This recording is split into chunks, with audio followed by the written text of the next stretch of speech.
Okay. On the GoPro this time. Let's see how quick I can get this party popping. I use the GoPro instead of the other one. There we are, like from my GoPro. Get shareable link. Paste over on Patreon. And publish. That got us what? 28 seconds? Yeah. Okay. Let's see how quick I can get this. Oh, I've got to turn my audio off. Oh,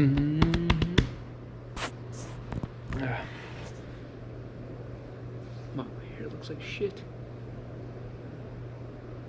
I look like shit. Can you take a shower? Damon, hey. Bonjour, guys. I went back to, Tony, I was hoping it would. That's why I put the other post out earlier, because I'm like, at least people will know, something's different, at least if this post doesn't come through. I went back to the GoPro for this one. The other camera's right here, but the audio is, it's a little bit harder with audio, and I can actually take this thing around the car and talk about all the things that we're doing instead of being kind of stuck, tethered to the laptop. So I went back to the GoPro for that. But greasy, I know, it's bad. It's bad. I've been at the shop since Monday or so.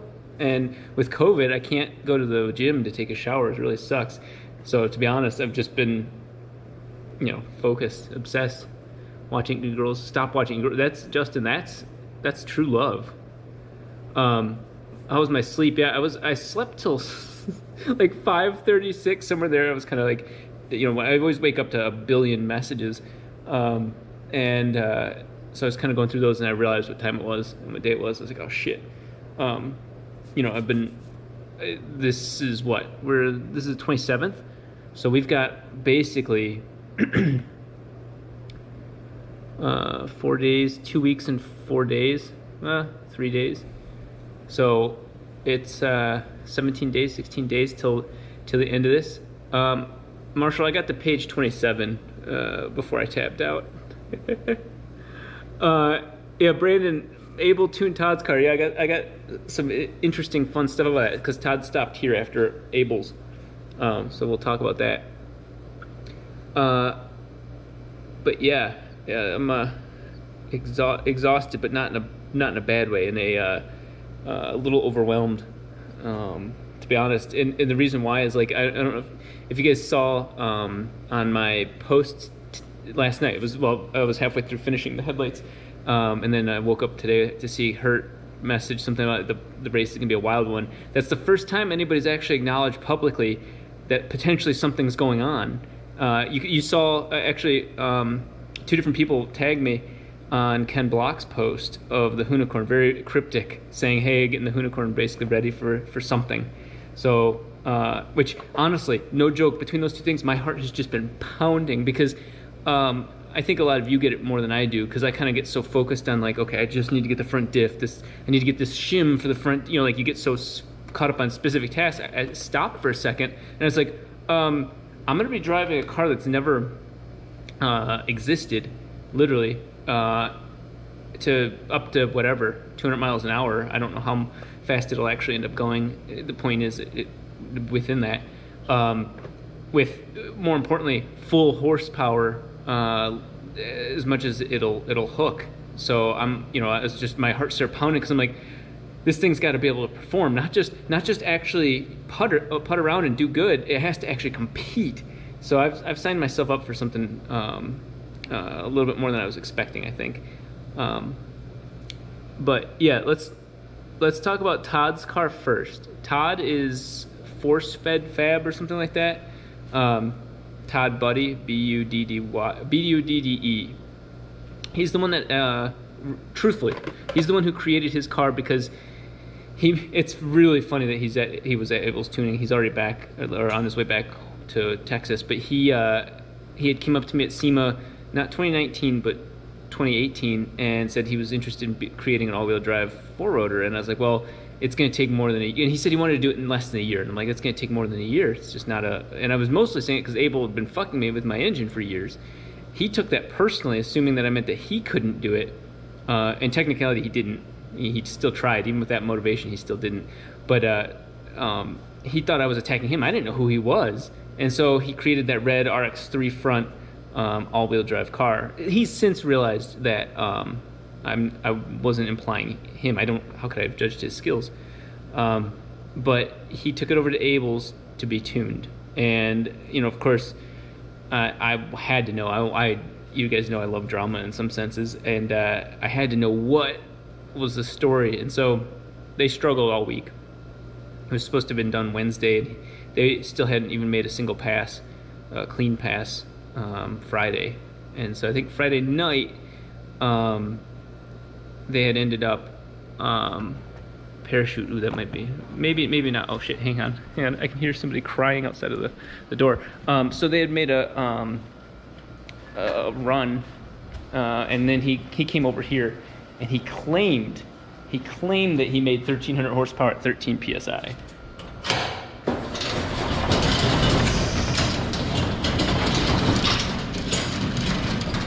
I hear. There you are. There you go. She could hear me talking. No joke. She's I got a little bit of issue with the cats, and now is the worst time for this. Is that they're both female. They're both female cats, and a bro cat came around, and he's been chasing them down, and he's trying to eat the food here. So it's it's definitely a Chad move. But yeah, little baby Ahura, she actually last night, I was sitting here wiring. You know, I was just sitting in the chair wiring. She came all the way into the shop and actually went into the bathroom and started like trying to drink out of the toilet or something like that. And I heard the noise, turned around, she saw me, as you know, we kind of like crossed right there, and she hauled ass back out. But so she's getting more comfortable. But she'll let me get close-ish, but not super close. Oh, and there. Okay, so there's. Which one are you? Are you Keith, or are you the? That might be the male. No, that's Keith. So Keith is a girl. These are both girls. And so there's a third cat now that's been coming around, and it's a boy cat. And so he's trying to get his fuck on, and it's really annoying because you hear them screaming and all that shit. But that little one, the white one's the one that I pet. Anyway, they're keeping me company. But yeah, that third cat, we'll see if he ends up coming around because he's annoying as shit. It's just a bro trying to get his nut.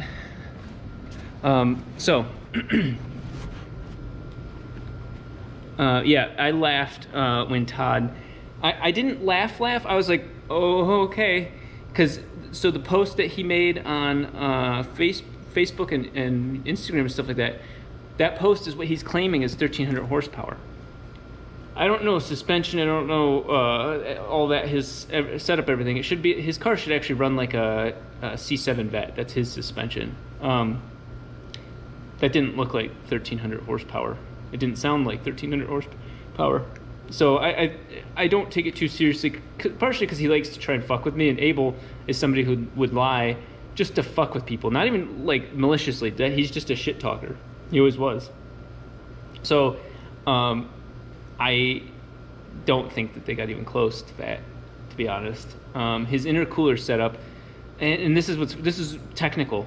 He's got a water to air intercooler setup. He did tell me that it was cold. The water system was cold, but the air going through it didn't have enough time to cool, and so he was getting intake temps of 200 plus on poles. Now it was 70 degrees outside, and his water, he said, was ice cold, but shows you that you set up your water to air wrong, and you have problems, which is my speculation. Honestly, I would put money on this. That's the same problem with David's car, is that his intake manifold, his heat exchanger is only like this big, and it could be thick, but still you don't have enough surface area for that air, either A, to go through fully so you get pressure loss, or B, to cool down fully and you have horsepower pressure loss. So I would love to try water to air for other reasons, but I mean, this car, 3 degrees over ambient, you can't, I mean, yeah, you could get colder than that, but why not just run, if you're gonna run a renewable resource in there, why not just run NOS or something else? So I think air-to-air is showing that 4-rotors, packaging-wise, air-to-air is where it's at. Do you look at the AFR gauge? That's awesome. Would I do water-to-air eventually? This car wouldn't have room for it. That's the downside. And it would have to be like, okay, Marshall, the thing I would do is I've always wanted to do this, and I played with it on the Hellcat Demon, is the chiller, where you take an air conditioning system and you kind of basically prime the system, turn the air conditioning on, cools everything, and then you do your hit, and then, you know, obviously you're not running your AC at that point. That's a weird ass system I would consider. Of course, you know, you're adding weight for it, but the idea of like having a renewable button that charges your system to make ice cold hits. I would not do water to air for endurance. I would not do water to air for almost anything other than just like a one hit wonder. Yeah, methanol. Yeah, exactly. You don't even need an intercooler with methanol. You barely need one with E85. Jesus. You know, even in the 103 degree weather outside. So the intake manifold had to be at least, it was 105, 109 on the biggest run. And it was still frosting up on the runners right next to the 1500 degree turbo lines, you know, exhaust lines. So yeah, the methanol obviously is even higher because of, you know, its air to fuel ratio is like 7-1 and E85 is 9-1. So you're putting so much more fuel to do all the, you know, thermodynamic shit. Anyway, let me run you guys through a lot practical, yeah. Let me show you guys what is on my mind right now. We got the larger springs installed. They'll be in a video. It's just a short bit by itself. So once the car gets back on the ground, these will go to about right here instead of right at the end of the threads. So doesn't change much performance-wise other than them not being in a critical spot. Abel, back then, had put the front and the rear rotors on the wrong spots. And so you can see the rotor wasn't being touched fully. And that was because, this is really weird. So this is an 18-inch caliper, right? If you have a 17-inch rotor, sorry. If you have a 17-inch brake caliper, 17 inches is a smaller circle. So the outer edges were touching like this, and the inner edge of the pad, which is the center, was sticking out. So oddly enough, it looks, it's counterintuitive that a smaller, you know, caliper would actually touch out further in the middle, because, you know, the edges here were touching because I couldn't get it any closer, so then the pad was sticking out further. Kind of wild there. So we swapped front and rear calipers, so we have that correct. Flat bottom is on very solidly. It's not 300 mile an hour solid. We took the exhaust manifold off because baby Keith, hi kitty.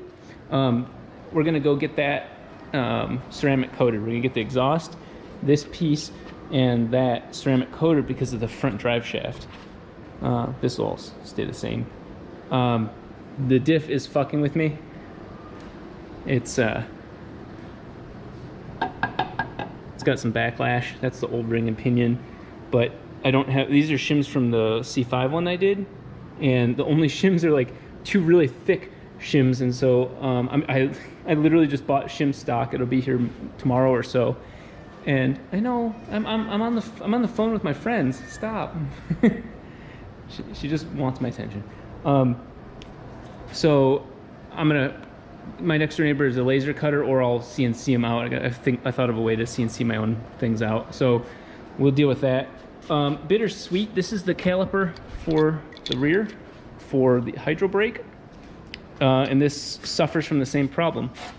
This is for an 18, and the rears are 19s, or the rears are 17s. That's one of the reasons we had to shave this. In retrospect, is that was on the front, and they had to be positioned off further, so on. So I need to send these back. They're huge, but they'll work to adding the hydro brake. Also, in one of the videos coming up this week, I'm really happy I made this. So I actually did that on the manual lathe, or the manual mill. That thing, I love that thing for just, you know, the digital readout and all that. I got the headlight pop-ups finally working. The circuits were all set up, but one of the motors was just dead. Whoa. One of the motors was just dead. So, you know, it didn't even look like it was running. I haven't heated this up yet, and that'll go under. So I got it properly done for now. I'm gonna add another fan over here. Baby kitty. I know. So a couple major things, the things that make my heart race. There are a handful of things that this car needs to make the best consistent possible times. So imagine for a second, tunnel is covered. It will be. So you know me, I don't like adding anything I don't want to add. The tunnel cover, which will be removable, but is also going to double as the piece that the FD piece bolts to. So it's a two-part thing. It's a safety and a interior thing. So friends, stop.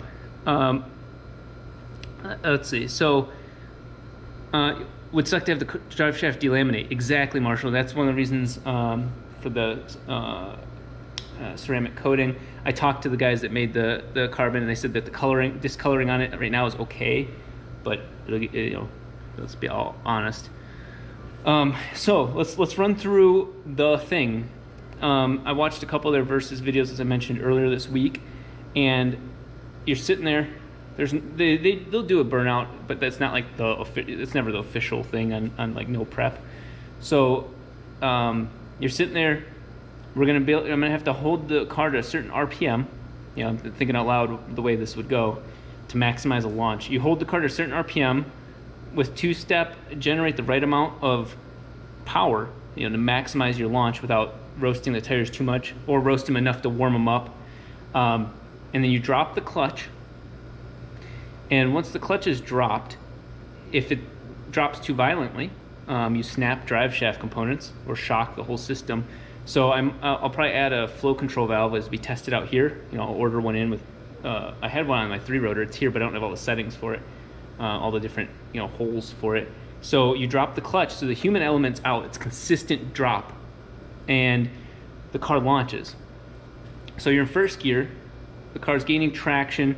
You're hauling ass, and then as soon as you go to shift, the car nosedives. So what I'm gonna do is talk to Fuel Tech. I know that they make a shift knob that will screw onto my shifter that will then, as you're pulling the shift knob, it'll have a strain gauge inside of it. So it knows how much you're straining, pulling on that. And that's a percentage basically, is that, no strain, a little bit of strain, a lot of strain. And the Adaptronic has it where I'll keep the gas pedal down. And the more I strain on the lever, the more it's not going into gear, the more it cuts timing, retards it, and then, extremely. So that way you don't let off, which means that the throttle doesn't close, which means that the boost that you've been building, this beautiful, sweet resource, doesn't shoot out of the blow-off valves or back out the turbo. So you keep the throttle body open, and you're just simply cutting ignition. So when it finally cuts enough, it shifts into the next gear, because the power, imagine the transmission's pushing really hard, you lose power, it lets go, and then you can shift into the next gear, and then power's reapplied. So that means slam all the gears until something happens, until the end of the run. So that requires a couple things set up. Obviously, the things I've listed. Yeah, clutch delay valve. Flow control valve is what some companies call it. So just vice grip the thing. Don't think too hard about it. Yeah. So the wild part about this car is, I've mentioned it in the last time. I'm gonna repeat this again because my brain is just fixated. I watched a lot of videos in about 15 minutes. I'm not a big YouTube watcher right now. I don't watch too much, but I was trying to watch, Toyo R888s, R's, versus either the Street and Strips or the ET Street R's. Oh, let's see what's going on here. Oh, So look at, there's Keith, and then there's the boy cat right there. He's a little dick. It's okay, Keith. Yeah, so this is the shit I have to deal with. It's like I have a daughter. Yeah, go. He like chases her. You okay? You okay? I have cat rape wars going on in my garage. I don't need this right now. Yeah, I see, but through that fan.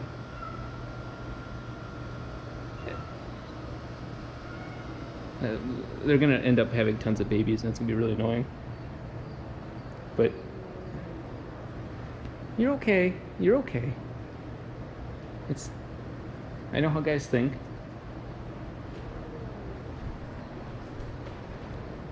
Yeah. He came out of nowhere. All the guys in the shop call him Ghost because we didn't even know he existed. But he's like, he's creepy.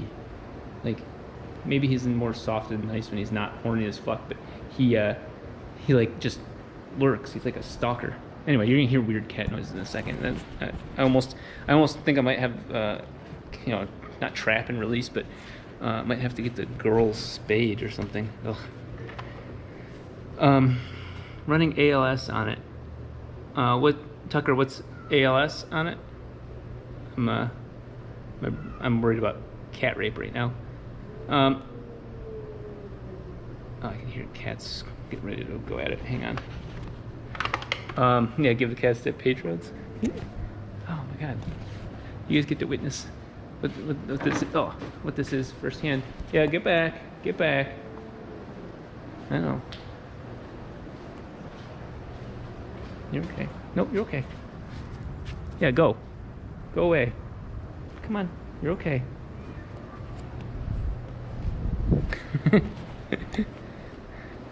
It's my life. I took that rat that was in the last video and took it up to Calabasas and let it go. That way. Oh, anti-lag. Oh, okay. Wow, how did I not? You know, I had anti-lag, you know, two-step enabled at the Hoonigan race, or race, that wasn't a race, the Hoonigan event. I will enable it again, but you know, look at my power curve, and then we got to think about how it's. Thankfully, the race is on asphalt. My neighbors hopefully won't be here, but I'm actually going to test the launch here in that little strip of asphalt between the buildings. To dial in exactly the right amount of power, because there's two ways to launch a car, in my opinion. The three-rotor taught me this, is that you can launch it without two-step or anti-lag, and you just basically get the naturally aspirated most that the engine can do, and it kind of bogs down and then finally builds boost, and away you go. Or anti-lag, drop the clutch the right amount and hold on to dear God, and you see the front tires lift. That's obviously what we have to do to win this race. So I guess here's the way I'm looking at it, is that whoever's going to have traction the most is going to win. He's got 1,400 horsepower, 1,200 foot-pounds of torque, but I think conventional wisdom is that if he's running our 888s, which are meant for all around, they're sticky tires but not drag radials, I can put more power down. So then, oh yeah, that's the other thing, is obviously boost by gear. I have the gear shifter rewired, and so we'll know what gear I'm in. So boost by gear, anti-lag, flow control valve, flat shifting, you know, with ignition cutting. These are all big boy things that I don't have much experience. And yes, oh yeah. Let's unbox that.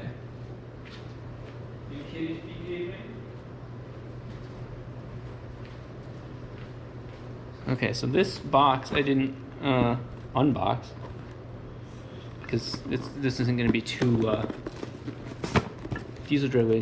Nitrous now point directly induced in doctor spray them all. Yeah, honestly, I was thinking about ordering a nitrous kit, but again, I'm almost more concerned that I won't hook. But you know, who knows?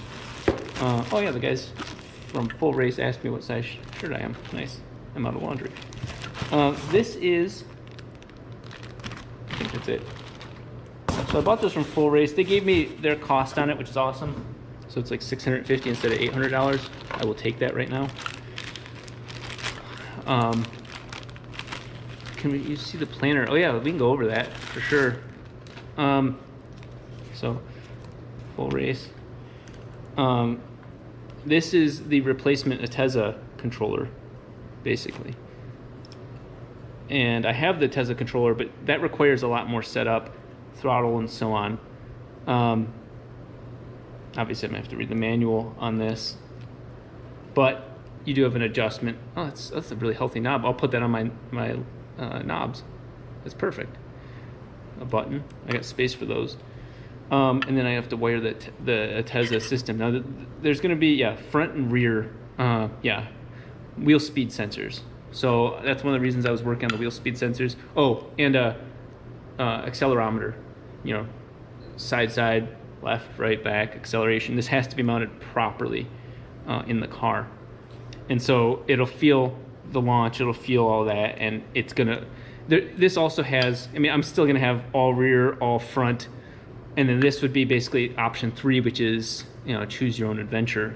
And the car will, you know, it has maps in there. Like if you're turning, it knows not to go as crazy on all-wheel drive, and you can adjust it. So I don't know enough about this yet, but yeah, this is not my secret sauce, but this is about as good as you can get. Think about it. If you know, Ken's all-wheel drive is it's a SADEV, center diff, off of his transmission. That is a very manual all-wheel drive system. So his would be 50-50, unless they've gone something like this and have a controller. I don't know if the SADEV has a wet clutch. I don't know. You know, I really don't know that. I don't remember. I have the 3D model for it. I just don't remember. But this is based on wheel slip, maximize, you know, your traction amongst all tires. So solid boost, rocket boosters, dear God. Yeah, Tucker, that's second clutch pedal. Honestly, that's exactly how it would work too. I just wouldn't be able to, my brain wouldn't be able to handle that. His engine is twice as heavy. The Roadster used compressed air. How are you going to power split from front to rear like the launch when moving? That box actually handles that. I forget how it handles it. I think the launch is mostly rear, and then it goes to all, and then it goes back to rear. Something along those lines. And then, of course, based on wheel slip. It is going to be nuts because, you know, I've never driven... I mean, the Diablo's all-wheel drive, but it's up to 25% to the front, and it doesn't have enough power to slip all four in a straight line. So I don't... One of the first things I was told by the guy that made the Unicorn originally was, you're going to feel crab walking.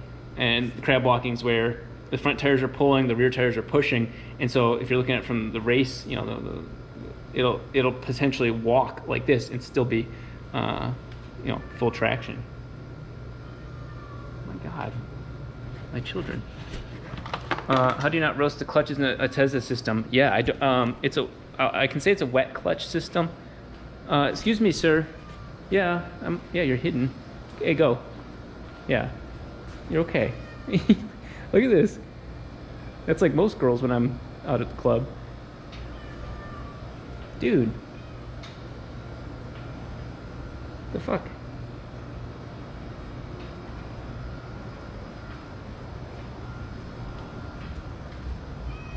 Yeah, I know. If you can chill, you can hang out, but you're not being very bro-like right now. I know. I've adopted daughters. That was my life. Yeah, so I think the guys from Moto IQ are coming out this week because obviously a lot of it's going to be suspension. You know, when you all-wheel drive launch it, making sure that the rear, you know, absorbs a lot of that launch and then holds it in the suspension instead of the rear wheels skipping and stuff like that. I don't have enough knowledge to answer that. Have they let me pet them? Oh, spray them with water. That's not a bad idea. The white one that's not the Bro has. Oh, he's in the shop. What a dick. Weakest part of my drivetrain, front. I'll show you the weakest part. It's actually this axle right now. Can you? This is like a soap opera.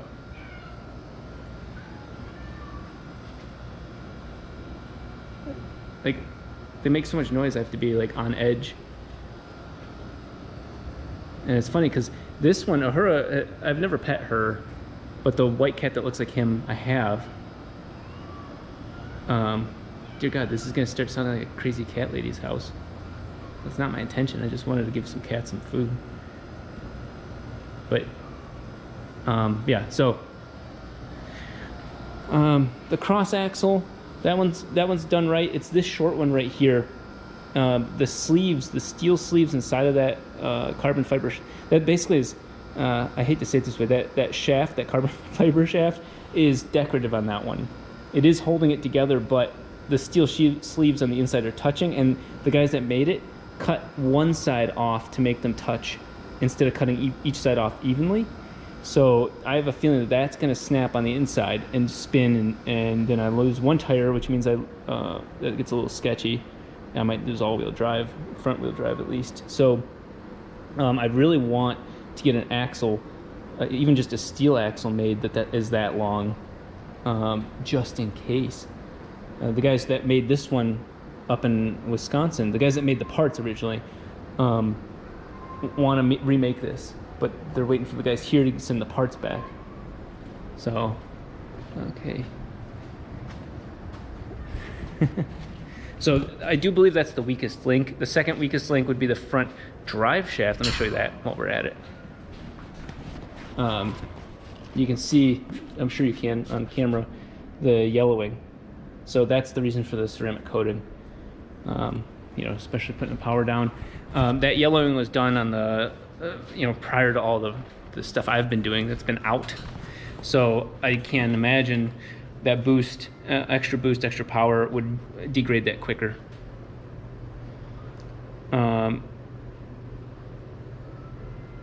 Dually, yeah, all-wheel drive dually time. What's the body gonna look like for the race? That's a good question, Sasha. The front bumper will be on. I'm gonna finish a front bumper video from before. You guys have seen it. Obviously, nobody else really has. When I cut and trimmed it to fit to the front, so it looks kind of cyberpunk, Mad Max style. But then that will be fastened to, you know, like almost stitch welded into places here. The front splitter is going to be cut off, so the under tray and the splitter are different. And that's the reason I made it extra long, was so we'll cut it off and then have it come back down and then have the correct length one. So I'll have 4 of those front splitter holder things, just because it'll look nasty. Front splitter will be more of an appropriate length, and it's removable if we need to move the car. But the under tray, the bottom is all done. Rear diffuser, you know, will be a nice rake, strake, whatever they call them. Beautiful, simple, square one for the moment, rectangular, kind of like the Ford GT. The guys over at Battle Arrow sent me CAD of what they thought would be a first version, but they want me to make it out of steel. They want me to make it. I don't have time. So I got to figure that one out. At worst, I might get more aluminum and find the dimensions of their CAD and have my guys work on that while I work on other things. Excuse me, sir, you're a dick. He's in eating food. Yeah, so diffuser updates. Where's my phone? I'll show you the picture. I got this just today, so the answer would have been no until today. Let's see. Let me find him. So he didn't get my instructions exactly, because I was telling him I wanted it to the top part to curve like an FD, not square straight. But he sent me this. You know, you're not gonna see anything. This is all. That's sexy though, but this isn't, you know, custom per se, other than they 3D scanned it. So it'll look sick, but It'll be for my car, but you know what I mean. I love not having square straight lines on the car. So I think that's what's going to end up being on the car right now. Fabian, we'll talk about that in a second. These, I'm wearing the shirt because I got it for free. I bought these Apex seals, but these are only, they're in the engine that's in the 3-rotor. They're in the engine that's in the 2-rotor right now. So in the C5, it has Goopy Apex seals. I bought them. I also bought, and I'm not saying I have bias, but the owner of this company gave me, go away, dude. Yeah. Okay. So the owner of Power Seals, Kevin, I think it's Kevin something, sold me a set of his as well. He didn't sell me it. He was going to give them to me for free. And so I'm going to try Power Seals in this Cosmo engine. So Power Seals, solid dowels, and studs. And I have a feeling that that's going to be like the power combo for a stock port 2-rotor. So that's kind of that. And I think I'm going to use Power Seals, to be honest, in the C8 engine. Guys, I'm talking. I get it. Currently in my 3-rotor and in the 4-rotor, I believe are PTS seals. Just full disclosure for you guys. I'm able to put the PTS in the 3-rotor, and then this car had them when I bought it, or that engine had them when I bought it. Would you let Ken drive your car? I would actually, but yeah, somebody else nailed it. Ken legally with Ford can't drive anything other than their approved vehicles. And yeah, I wish Ford and Mazda with the 5% or 3% ownership, but yeah. So Jared, that slope angle of diffuser starting from roughly the center of the car. Yeah, it starts from right before the rear axle, which works for me because the rear axle, you know, is 4 inches off the ground. If I wanted to make this like a really high speed car, like with 300 miles an hour, I have 4 inches from the bottom of the flat bottom across the whole car. So I have 4 inches at ride height, or at you know, not unsprung, but you know what I mean, like at the center of ride height. I would get harder shocks, harder springs, and lower it, and you know, we could get even more aggressive, dropping the floor even further. There's a lot of things we could do for real underbody maintenance. Right now, I'm not too worried about that. If we have the time, and I think I mean the kids that are here, the younger guys that are at the shop, I'll have them cut out the side skirts. So, you know, the flat bottom is separate from the outside arrow, and so the side skirts will just simply be an extension of that. From the edge, you know, if you're looking at the car, the outer edge of both tires, I want to have side skirt, flat bottom side skirt, all the way between that. Extends the flat bottom more, and just helps deal with the turbulent air from the tires, you know, a little bit. The event looks like it's a quarter mile, so we're not talking about expecting any sort of major gains. It's more of a visual flex at that point. Hell, I drove I can speak from experience though. You go up to 160 in a stock FD without a front under tray, and the front wheels do get very light. Like you're not steering as much as you were. So I know that at 160 it does matter.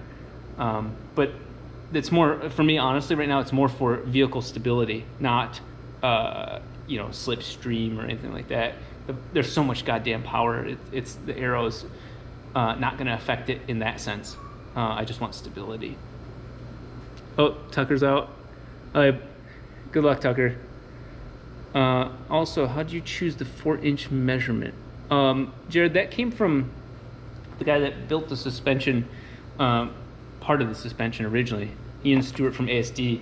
The 4 inches is, they're designed, so when the Hunacron was built, they designed the car to have 3 inches of shock, like two and 3/4 inch shock, so the car could go down 2 3/4. Obviously, you don't want to scrape by making something 3 inches off the ground, and you max out your shocks, and the car hits the ground. So I think the 4-inch kind of came from giving an inch of leeway for the car to bottom out and not hit the bottom on a less than even surface. So that's I believe where that came from, and I've held to that because I'm not an expert in that field. The guys from Motor IQ, Mike Kojima, he and the guy that built this car are mortal enemies, oddly enough. But he came in here, and one of the things he noticed immediately, and I'll show you guys this really cool shit. 5 seconds, and he noticed. If you could see it from the CAD view, and you see right at the center of this cantilever, so from the point of that center of that to the center of this to the center of the bolt down there, at ride height, that's an exact 90 degree, and that's what I wanted, because I wanted to be able to say if the shock has 400 pounds per inch at the very center, you're getting exactly 400 pounds per inch until it starts to bend, and when it bends, you get an angle, and you get a percentage of the shock, right? Because now it's not just pushing straight down on the cantilever, it's doing one of these things. So the downside to that is when you push this down, it goes at like a 92 degree, 95 degree angle, and that means that the shock, I should say that this way, that means that the spring is no longer 400, it's now 390, 380, somewhere in there. And 5 seconds into Mike coming in here, we were talking about this car, he came in here, he goes, you have falling rate suspension, right? And I'm like, oh shit, I'd heard that term and didn't even know what it meant. And even the unicorn is actually designed right. I designed this wrong, is that I couldn't tell when all the CAD for the car was online. It was either from the very front or from the very side. The shocks are on an angle, so you can't get, no matter what view you look, you can't see what angle it's on. So the unicorn has longer shocks, and so what'll happen is or longer cantilevers. So what I'll probably do is I can machine this here, make it longer, so that way as it comes down, it's at a 90 degree. Super geeky, but you want your shock spring rate to actually increase instead of decrease as you go further into a bump. I don't know. I don't have anti-sway. I'm missing a lot of things. So I want to see what he says early this week and fucking do all of that. Cats. All 3 of them. Hey. Dude, go. Go. Here, ladies, you're welcome. I have to be like a bouncer.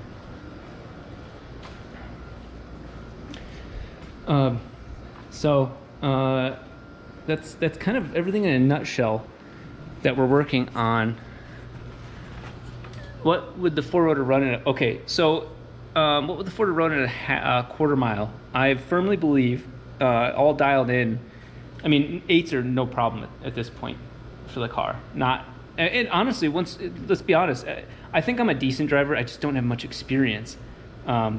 Literally every time you've seen me run the 3-rotor in video is the only times I've ever ran it at those speeds. So I don't mind that people give me shit about it.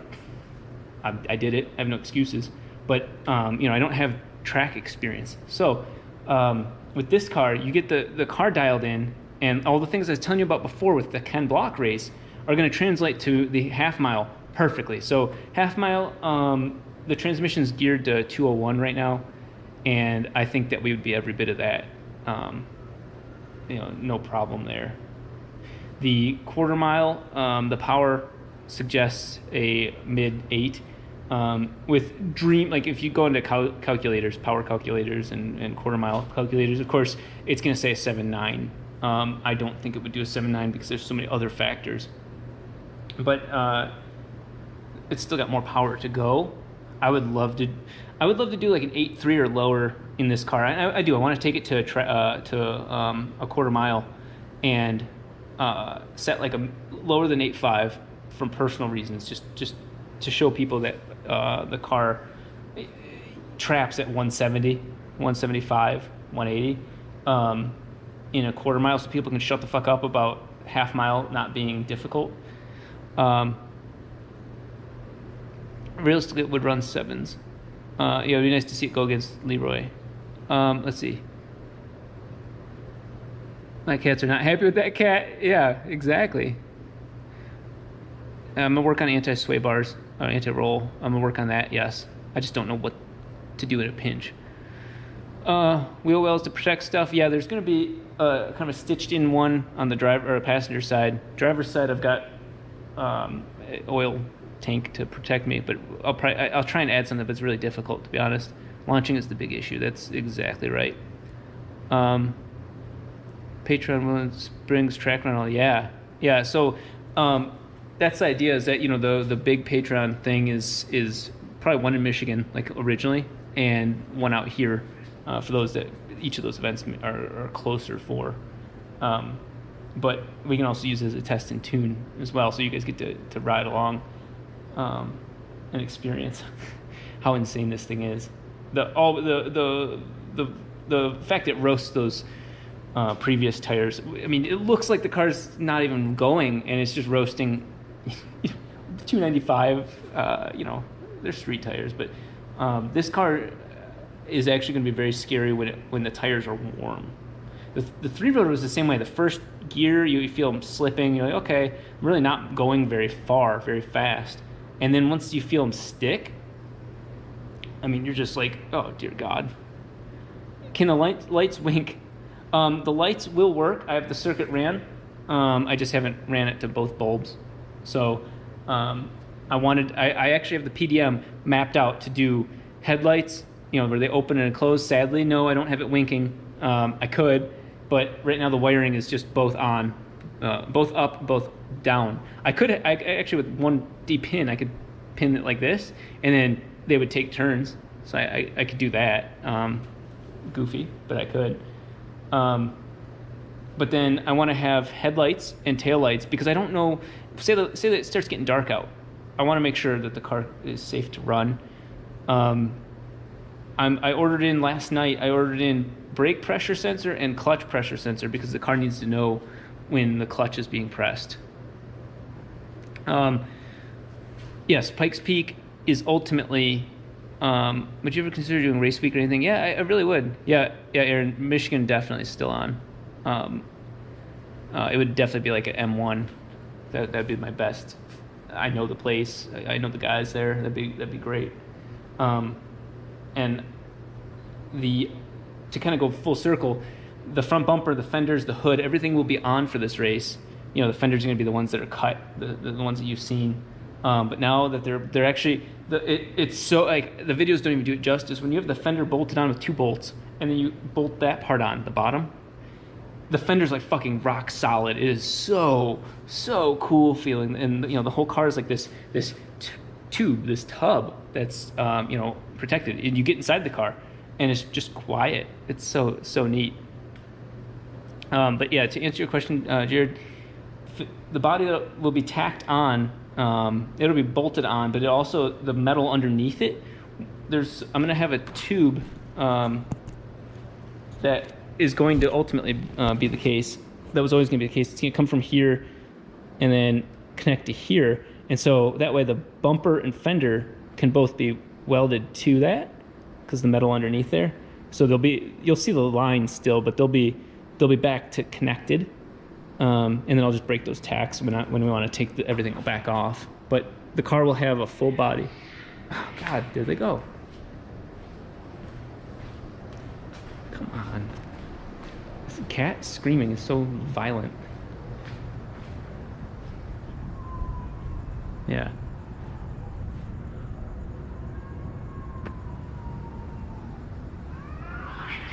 See? That's so annoying. He's just so annoying. Okay. Yeah. That means I can finish the body work. The guys from that Battle Arrow were giving me kind of warm fuzzies that they would help Bondo and there were some fiberglass guys that would help finish the front half of the car. They wanted to do it in CAD. I'm like, no, you can't do that in CAD. I get it. I'm a computer guy, but you just have to see it. It's the shape of the car, the way your eyes look at it from, you know, a certain lens shape. You just can't. You can't do it on the computer. You can do very fine detail on the computer, absolutely. Making it even, cutting the molds. you can't do that, like the look of the car on the computer. Is the flat bottom same as a floor pan? No. The floor pan is fucking thick. I forgot how thick it is. But the panels that are underneath my feet are actually touching. It's gonna be a little dark in here, but so there are two. And that one had to curve because of the chassis. So the feet floor pan and the aluminum one are two separate. They are touching. They are towards the back. They actually do sandwich together. But as it curves up, I made some mounts so that they do connect. It's just the lowest point of the car. So much if I had the chance, and I don't, but if I did, I would redo the chassis on this car, make a new tube chassis, $5,000 in tube and an insane amount of time, and then transplant everything inside this to another chassis. That'd be amazing. I'm not afraid of safety or anything. It's just Abel and those guys didn't know what they were doing. They knew how to make a drag car, not a street car. So, and of course I didn't know what I'm doing. Let's not forget that part. But I could make this so much better, so much better. The cool part, the positive side is you see the engine mount, and then you see the floor pan underneath it. It's so nice to have all the cables basically sit beneath them. It's so cool. So, you know, it's kind of like I said before, motherboard with the cable management on the other side. That's how we're going to continue doing this. Okay, I am going to get back to work. I'm probably going to wire up this all-wheel drive system. I gotta wait tomorrow or the next day, Tuesday, to get the shims in, to cut them, to finish up the front diff. If the front diff is done, you guys will know, this week's very critical. It's diff and steering rack. If the steering rack company hasn't fixed the fucking steering rack, I'm gonna just buy one Thursday, same one, slap it back in. And then diff and steering rack need to be done this week. So that way the core of the car can go back together. I'm gonna probably tomorrow take the headers over to some place to do ceramic coating. That'll be a cool video. You'll probably see video titles turn into 14 days from an event. I don't know when Hoonigan is going to announce it, but I imagine my life's going to get really crazy. On top of all, I'm just worried about driving this car. I'm worried about building the car. I'm worried about hitting the project plans. We are behind schedule, and then the social media is going to go nuts. Like currently, it's going amazing. It's absolutely wonderful, but it's going to go nuts. At that point, new not fair weather fans, but new people guessing whether or not the car will make it. And Ken's already out there at a financed, paid for strip testing his car leisurely, and I'm working on headlights. So this week is going to be, like I said, goal is to get the car basically back together. Moto IQ guys, diff, steering rack, suspension, steering, all that back together. And then next week is potential to have it back on the ground for a quick test, learn some things, put the body on, and so on. So try and get it to go in order. Some in-depth wiring, yes. Best way to buy a custom E-shaft through Jeff. Yeah, Tony, Jeff Bruce is the guy to talk to directly. The races, I'm going to go for the 14th. It's the 13th or 14th, so 17 days from now. But it's going to be, it's going to be filmed. It's not like a public event. So I don't know. I wish Hoonigan would unveil it. So, I mean, all the videos would go even crazier. I'm blowing money in a good way. This is what the shirt money went to is, wheels, tires, controllers, diff, parts. It's just, it's adding up really quick, but thankfully, that's all going. But I'd like Hoonigan to announce it so I can also just get it off my chest. How long until your test run? October 14th. Test run, my brother, and so Isaiah said he would come back out and help, which I need desperately, like the second or so. And then Kev and Seth, my brother and his friend, are hoping to come out mid next week. So I don't know what that means. October 7th, somewhere there. So we'll get like the whole SEMA crew basically back together for that last week. So here's what I imagine happening. I imagine a test run being done in a week, 7-8 days maybe, and next weekend sort of thing. Finding major problems, major issues, things, and then bringing the car back in here, tearing it down 2-3 days, machining parts, whatever, and then go and do another test run, and then put body stuff on another 2-3 days, and then going for actual like consistent dialing it in. Truthfully, I don't see any other way of doing this. I see doing the launch here, and then that's another reason for the headlights and taillights is honestly 3 in the morning on Grove, the street right outside here, is at least link 2 or 3 gears, clink, clink, and see if I can get that stuff working, and then come back in and shut the car off.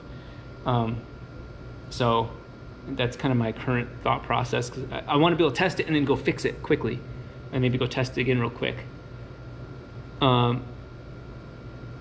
Just during the stream, what kind of race is it? Just it looks like a quarter mile. If you look up Hoonigan's versus videos, and they show a couple of shots from the very top, like a drone shot, and it looks like it's about half mile, but in quarter mile, or it looks like it's a quarter mile, but in half mile conditions.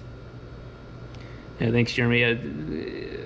Just keep focusing, but yeah, there it is. Yeah, that's what I'm kind of like. I want them to hype it up, because that's what's going to create the anticipation for the video itself, not just, oh hey, surprise, here's a video launch of the Hoonicorn versus everything.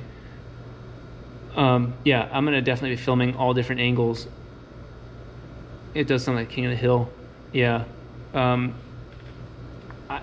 Even if I don't win, it'd be nuts if I get close. That's I can't. I got a chance. I have a chance. I can turn the boost up now that we got the gas tank fixed. I can turn the boost up to 35 psi. That would put me, mid 1300s now. So we would have very similar power output. So we'll find out. Okay, I'm gonna get back to work, deal with this cat situation as well, and you guys will be hearing from me very soon. So I'm gonna work on wiring, and till 6 in the morning. Nobody can bother me. It's really nice, so I can just focus and not fuck up the wiring. Yeah, 69 psi. Oh my god. Yeah, this could do 42. Looking at the charts, looking at the compressor map, I could hit up to about 40, 42 before the turbo max is out. Realistically, airflow wise, cleaning up the AFR and everything, that turbo with the right conditions would see 1600, 1650 to the wheels, rear wheels. But mid 1400s. It'd be neat. What I'm hoping is that, hey, we dynoed it. I've got the tune clean, but when we turn up the boost, nobody knows exactly how much power that is, and that's kind of cool. We know it's more. We can speculate how much that is. Okay, guys, I'm out. Thanks for